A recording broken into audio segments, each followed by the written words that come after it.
morning, or depending when you're watching this, good afternoon, good evening, or good night. My name is Ross, and as always told out of Voice of Radio. So today, we need to continue our look at the complete history of the Pokemon trading card game with what is really the last real black and white set. Now, there was one other black and white set that would be coming afterwards. It was largely a reprint set. We'll get to that next week, or at least in the not too distant future.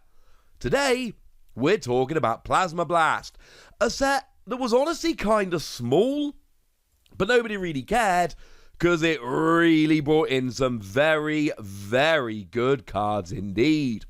Now, it was released in Japan on March 15th, 2013, would be released about 6 months later, well, 5 months later if you want to be a pedant about it, which I do. On August 14th, 2013, that was your English language release, so just in time for Worlds 2013. Though it wouldn't be legal, but then again, cards from here would absolutely dominate in 2014, so I think that sounds all right by me. Now, this was the set that brought us the debut of Genesect, that there mythical Pokemon we hadn't actually seen up till now, did go and make its debut in this particular set, and like we tend to see sometimes, there were multiple Genesect cards. There was the non-EX Genesect, which was kind of garbage, nobody really cared. The EX Genesect, which was an absolutely phenomenal card that wrecked at Worlds 2014. And there were not one, but two specific A-Spec cards just for Genesect EX. Of course, remember, you can only have one A-Spec of any description in your deck, so G-Booster became a one-of in every Genesect deck, and nobody played G-Scope, except for the odd people trying to be really clever, who would lose to the players playing G-Booster. And a lot of other decks. There was a clear winner there with the A-Specs. Now, the Lake Trio did make their return in this particular set. They just weren't particularly good. Mesprit did remove all of your weakness if you had Uxie and Azalf in play, but that was 3 of your 5 bench spots, and frankly, they weren't good cards. I like to point out when the Lake Trio returned, but let's be clear, that they were not good, ladies and gentlemen. They were not good. Now, in terms of EXs here, it was ever so slightly a little bit weird.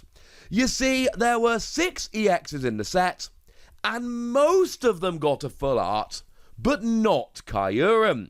No, this is not the first Kyurem EX we've seen. You see, this particular Kyurem EX wasn't from a Japanese set, it was actually from the Blastoise Kyurem EX combo deck over in Japan, along with the alternate art Blastoise we'll talk about in a moment, and Master Ball that again we'll talk about in a moment. And because this was a card that actually came around in a pre-constructed deck over in Japan, it meant that it didn't have a full art equivalent. So 6 EXs, but only 5 full arts in the set as a whole. Cool. Speaking of those EXs that did have the full arts, they were good. We might not have had many EXs in this set, but they were worth it. Virizion EX was half of the best deck in the format for a while. We'll talk about that in a bit. It was phenomenal. And Genesect was the other half of that absolutely ridiculous, over-the-top phenomenal deck.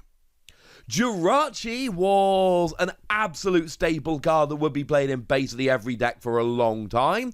Had an ability to search the supporter. It turned a ball search card into a supporter.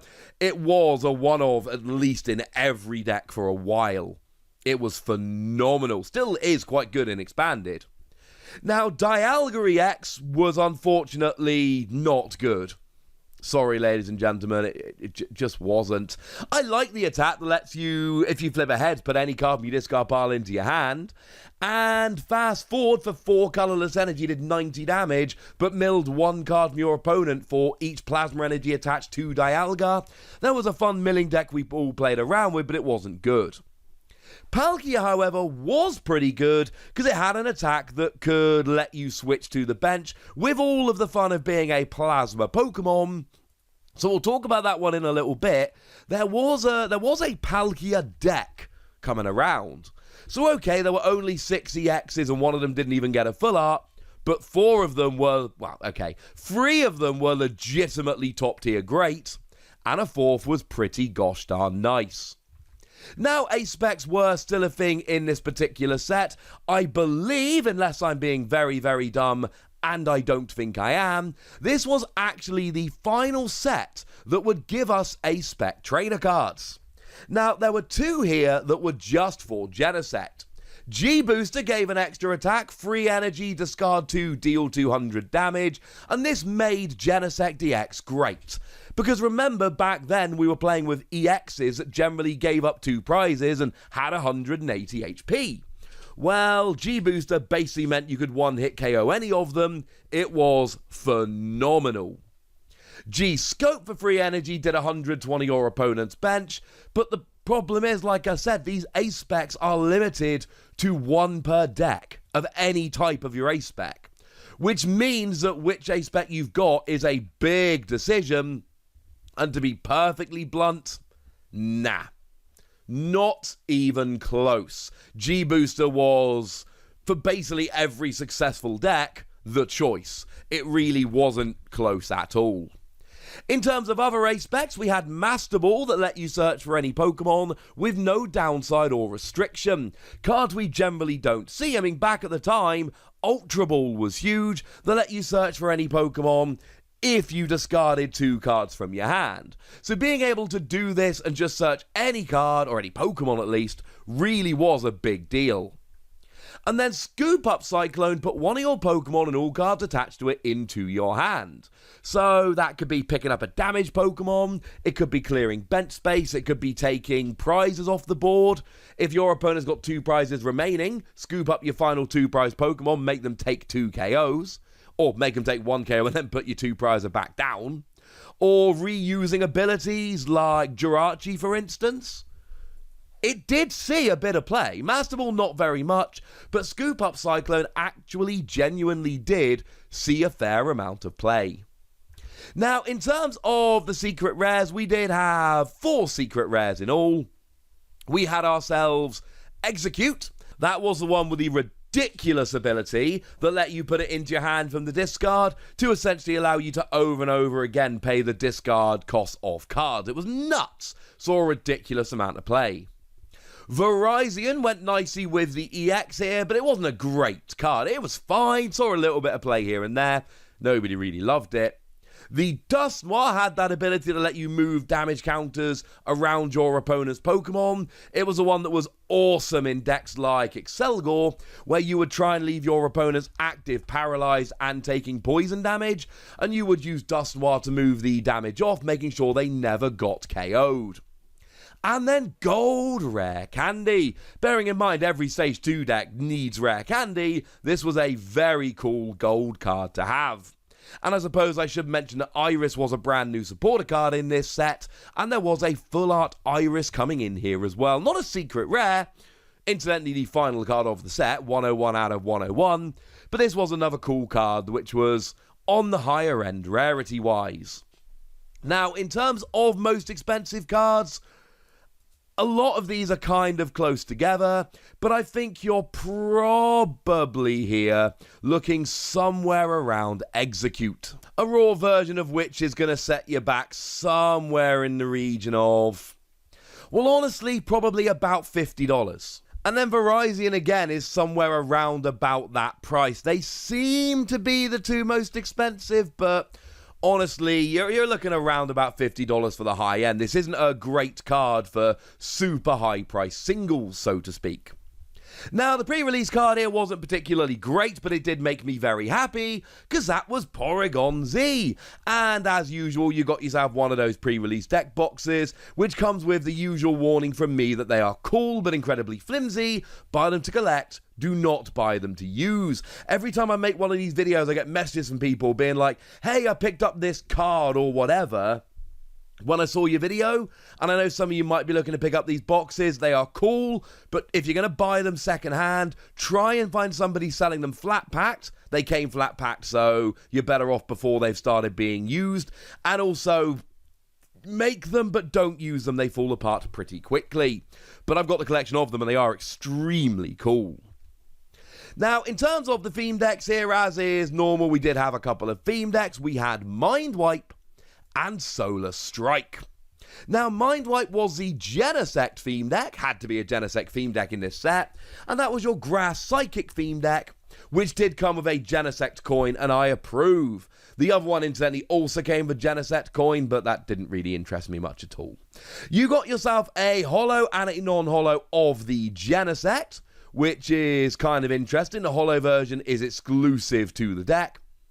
And then you got yourself non-holo rares of Reuniclus, Drifblim, which was a really good card, and Golurk, the non-holo being exclusive to the deck. It was a holo in the set proper.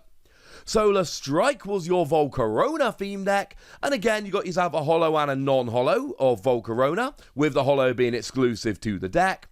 And then you got yourself non-holos of Frostlass, which was alright, Suicune, which was pretty good, and Blastoise, which, yes, that Blastoise. And that was an exclusive non-holo, so this was actually a very good theme deck, because all of the non-holo rares you got were all genuinely good, legitimate playable cards, including one copy of the Blastoise, and we talked about quite how ridiculously good that Blastoise is. Now, moving on to look at the best cards in the set, we've got to start with Virizion-Genesect, which was pretty much instantly one of the very best decks around, and this one hung around for a while. It was, to put it bluntly, ridiculous. Now, Virizion had the ability Verdant Wind, which says that each of your Pokemon with any grass energy attached, bearing in mind you could pop Virizion into a lot of decks because things like Prism Energy, when attached to a basic Pokemon, counters grass energy, could not be affected by any special conditions. So that Hypnotoxic Laser card that we were all hating at the time got completely shut down by this. That Excelgor deck I mentioned a moment ago that relied on paralysis got completely shut down by this. And although Virizion was best with Genesect, Virizion got put into a lot of decks just for this ability to give you protection from those special conditions. But then for 1 grass, 1 colorless energy, 50 damage, you may search your deck for up to 2 grass energy cards and attach them to one of your benched Pokemon. And yeah, this was ridiculous. Now, for years we were all trying to find the fastest way to get those 2 energy onto Virizion, but suffice it to say, this was the engine, and the engine was good. We then move on to Genesect that also had a great ability. When you attach a Plasma Energy from your hand to this Pokemon, it was Gusting. You got to switch one of your opponent's bench with their active. It was Gusting. It was really good Gusting. And it wasn't even using your supporter card for the turn. It was ridiculous. Although, incidentally, you would often want to use Shadow Triad as your supporter for the turn, because that would get a Plasma Energy back, which was pretty important. Being a Plasma Pokemon meant you could, of course, use stuff like Colress Machine to accelerate energy to it. And really, it was all just down to energy here. You get your Virizion going, Virizion gets 2 energy onto a Genesect, you've then got Colress Machine, and hopefully you can start building up your second Genesect without having to use Virizion again. Now, the attack did 100 to the active and 20 damage to one of your opponent's bench, which was quite nice. It was a good starting attack, but really it was G-Booster that made it great. G-Booster got a KO on an EX, and it only discarded 2 energy. So if you knew you weren't going to be KO'd back, what you would be able to do here is pile energy on using Virizion, Colress Machine, etc., and fire off a couple of these in a row. It is worth bearing in mind that your opponent could always play something like a Tool Scrapper to get rid of G-Booster, which was limited to 1 copy in your deck. But it's also worth pointing out that G-Booster was a Team Plasma card, and Shadow Triad would recover any Team Plasma card. Oh, would you look at that, ladies and gentlemen? That works kind of nicely. So yes, you could absolutely get G-Booster back. Now, they were 2 of the best cards in the set, but also Jirachi EX. Jirachi EX was nuts. You play it from your hand to your bench, you search for a supporter card, and yeah, fine, it's a 98 HP 2 prize Pokemon and that's sad, etc. Nobody really cared. It was that gosh darn good. And the low HP kind of worked in your favour, because it meant you could search it out using Level Ball, which obviously saw an awful lot of play back then. Yeah, this was one of those pretty phenomenal cards. And we would get other things down the line in a few sets' time, but if you were looking for your emergency I'm drawing nothing Pokemon, when Plasma Blast dropped, it was Jirachi. It was phenomenal. Now, I mentioned Palkia EX earlier. Palkia was kind of fun. Palkia for free energy did 50 damage and switched to the bench. And we'll talk more about this in a moment, but you would play this as a combo with Stoutland. Stoutland, of course, being that Pokemon that if it was in the active, stopped your opponent playing supporter cards. And you would put a Float Stone on there so that you could just get Stoutland out the active whenever you wanted it, and Palkia would continue to hit. Bearing in mind, it's a Team Plasma Pokemon, so you've got Colress Machine to accelerate energy, you've got Deoxys, so that you can do extra damage, etc. This was never really a top tier deck, but it was a very fun rogue deck. Now, Drifblim was a card I was extremely fond of, because it was Team Plasma hate. And I like playing awkward rogue decks. And when I mentioned my Flareon deck last week, I did refer to both Drifblim. This is the other Drifblim. You see, the ability was kind of amazing, because for each Team Plasma Pokemon in play from your opponent, your attack cost 1 energy less. So most of the time in the matchups where you wanted it, for free energy you did 70 damage and discarded a special energy from the defending Pokemon. Bearing in mind you hit weakness on stuff like Deoxys, for instance. And in a moment I'm going to show you Silver Bangle that would let you do an extra 30 damage and meant you would get a one-hit KO on Deoxys. It was really rather good, ladies and gentlemen. Really rather good indeed. Now, Blastoise, I'm not going to talk much about. We talked about this before. It was one of the very best decks in the format.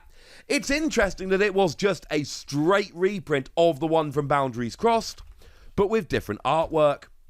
But then again, it came in that deck I mentioned a moment ago, so that explains how it happened. For what it's worth, I think this is significantly better in terms of artwork.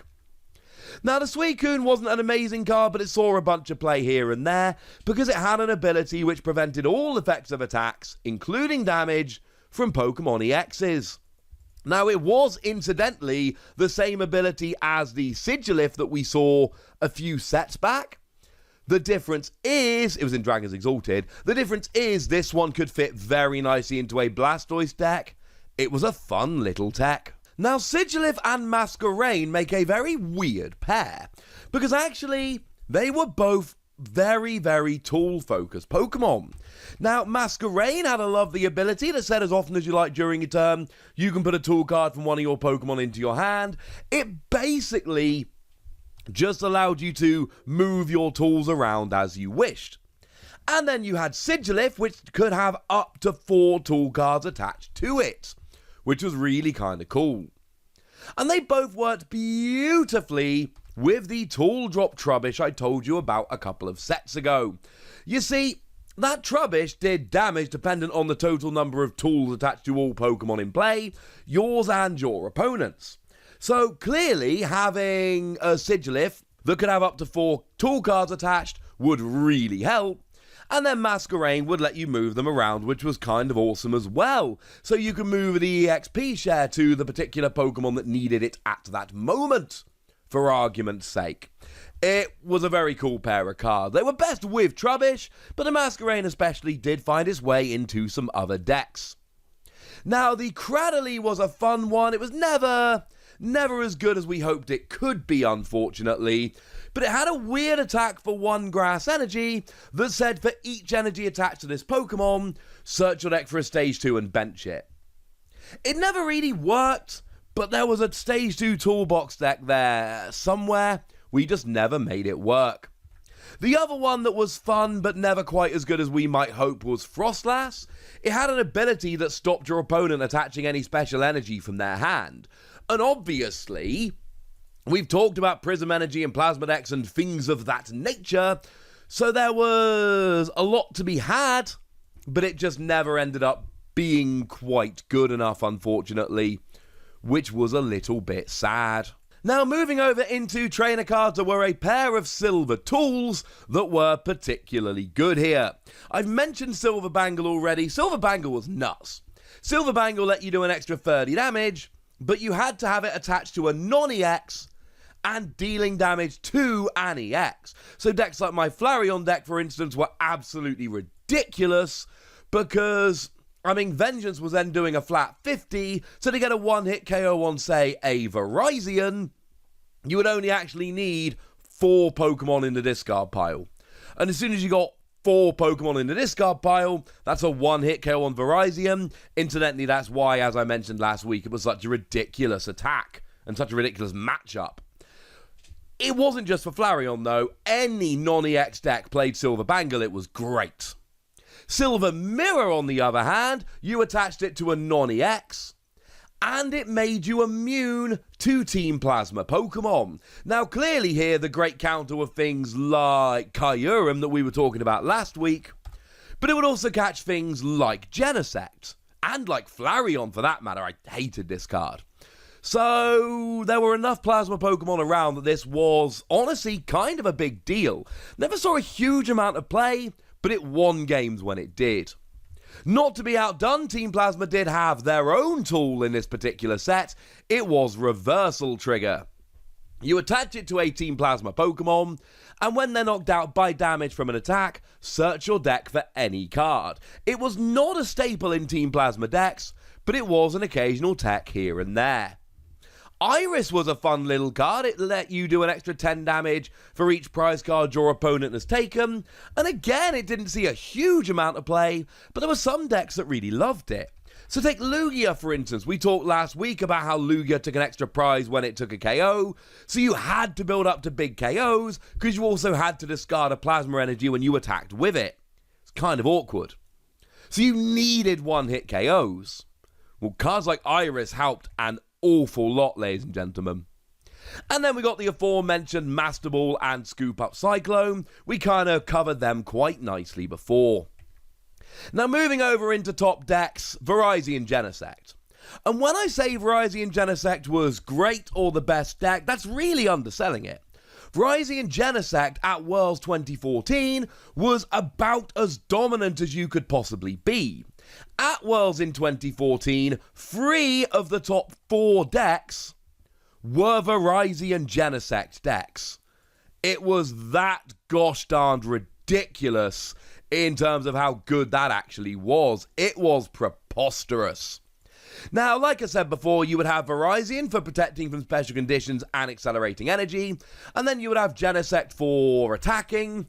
Oftentimes, you would really want that G-booster to do the big damage. To that end, Town Map became a really, really good option. And don't forget, Genesect's ability allowed you to target down whichever Pokemon you wanted. That was a big part of making the deck so good. You really could hunt down whichever Pokemon was the biggest threat. Shadow Triad became a very good card here for both recovering Plasma Energy and your G-booster. And of course, Chorus Machine for accelerating energy was pretty gosh darn good. The last Nationals I played before I started commentating Nationals was 2014, where I played Virizion-Genesect basically to prove that anyone could pilot it at short notice, and I ended with a positive record and a decent finish, despite making a really bad version of the deck, so I think I proved my point. It was a phenomenal deck, though. Now, Tool Drop came around here, and although we had Tool Drop Trubbish before, Tool Drop wasn't really a thing until Plasma Blast, because we added in Masquerain and Sigilif. Now, if you could get like 3 or 4 Sigilif on your bench, you can attach a lot of tools. In theory, you get 4 Sigilif down, and you've got 16 tools just on those. Plus however many are on your other Pokemon, your opponent's Pokemon, etc. And it built up very quickly. And then you had Masquerain, and Masquerain was awesome, because you would use tools like EXP Share, which had to be on a Trubbish on the bench. The 2 energy was a problem. You needed EXP Share to get the energy down, because otherwise it was just too slow. You needed a single energy attack. EXP Share was how you did it. So you could use this to move it to the right one. Silver Bangle could give you protection at the right time. Silver Mirror could give you extra damage at the right time. Eviolite could give you a bit of protection or reduce damage a little bit. And Floatstone gave you free retreat. They were the main ones that would be played, and you would flick between them as appropriate using Masquerain. It was kinda fantastic. Again, this was never really the top tier deck some were hoping, but it saw its fair amount of play and success. And then we had Palkia with Stoutland. Now, this was very much a rogue deck. It was not running around the top tables all that much, but it was just using Palkia to hit and pop Stoutland in the active to block your opponent's supporters. You would use Deoxys here, so you would do extra damage using your Palkia, which was quite nice. And Silver Mirror was actually a really good card here, because you would whack it on Stoutland, and not only would your opponent have no supporter cards, but you would then be immune to Team Plasma Pokemon. Bearing in mind, your opponent could attack you with non-Plasma Pokemon, but they'd have to find and power those Pokemon up without having any supporter cards, which was frankly not an easy thing to do.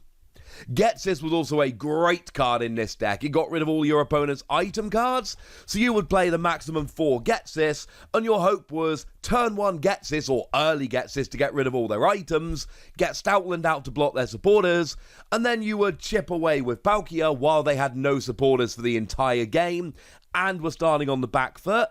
And again, you could always bring in more Ghetsis in future turns. It was a super annoying deck. When it worked, it was borderline unstoppable, but it had a stage 2 of a bad weakness, and Landorus would run through it pretty easily. I played against this deck a couple of times, but because in proper tournaments, but because I played a lot of Landorus, I generally ran through them pretty quickly. It was a really fun idea, though. And there we go, ladies and gentlemen, that was Plasma Blast, a smaller set than we've been used to, but it gave us Virizion-Genesect, it gave us Jirachi, and it gave us a bunch of other stuff. This was, although a smaller, less impactful set than something like Plasma Freeze, certainly gave us some good stuff. And like I say, Virizion-Genesect wasn't good, it was dominant. But I want to know what you think. Tell me now your thoughts about the set if you're seeing it for the first time, or your memories if you were playing back in the day. Go nuts! Be nice! And then make sure you like this video, subscribe to this channel, follow me on Twitter at TheWasi, and Twitch for some live action at twitch.tv/PTCGRadio.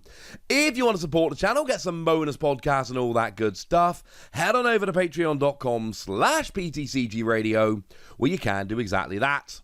But by far the most important thing is always, look after yourselves till next time, would ya? Thank you very much for watching. My name's Ross, and you've been watching PTCG Radio.